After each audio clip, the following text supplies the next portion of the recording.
क्या हो अगर मैं तुम्हें एक ऐसी जगह के बारे में बताऊं जहां आम इंसान का जाना मना है, जहां सैटेलाइट तक की नजरें सीमित कर दी जाती हैं और जहां कुछ लोग ये तक कहते हैं कि एलियंस को छुपा कर रखा गया है। एरिया 51 नाम तो तुमने जरूर सुना होगा, थोड़ा डरावना, थोड़ा रहस्यमयी, लेकिन असल में ये है क्या? एक साधारण मिलिट्री बेस, या फिर सच में यहाँ कुछ ऐसा छुपा है जो हमारी पूरी दुनिया बदल सकता है? चलो आराम से समझते हैं। एरिया 51 अमेरिका के नेवाडा डेजर्ट में स्थित एक हाईली क्लासिफाइड मिलिट्री बेस है, जिसे लंबे समय तक ऑफिशियली माना ही नहीं गया, लेकिन सैटेलाइट इमेजेस और लीक्स के बाद इसकी मौजूदगी साफ हो गई। 1950 में कोल्ड वॉर के दौरान यहाँ सीक्रेट एयरक्राफ्ट्स का टेस्ट होता था, जैसे U-2 स्पाई प्लेन और बाद में स्टेल्थ एयरक्राफ्ट्स। अब यहाँ तक तो सब ठीक लगता है, लेकिन सवाल ये उठता है कि अगर ये सिर्फ टेस्टिंग साइट है तो फिर इतनी ज्यादा सीक्रेसी क्यों वहाँ जाने पर सख्त पाबंदी है? एरिया 51 की चर्चा तब और बढ़ गई जब लोगों ने आसमान में अजीब सी उड़ने वाली चीजें देखनी शुरू की, जैसे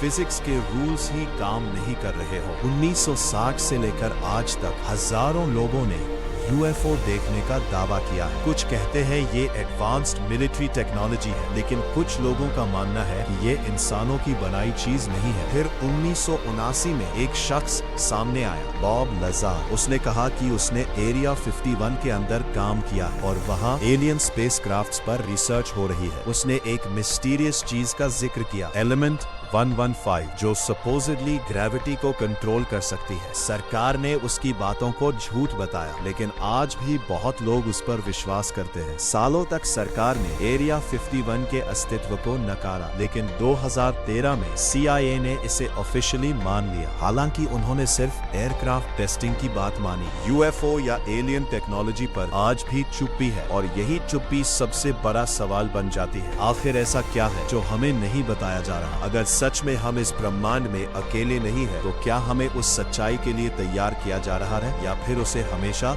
एरिया 51 सिर्फ एक जगह नहीं है, ये एक रहस्य है जो आज भी पूरी तरह समझ में नहीं आया, और शायद यही वजह है कि ये आज भी लोगों को इतना आकर्षित करता है।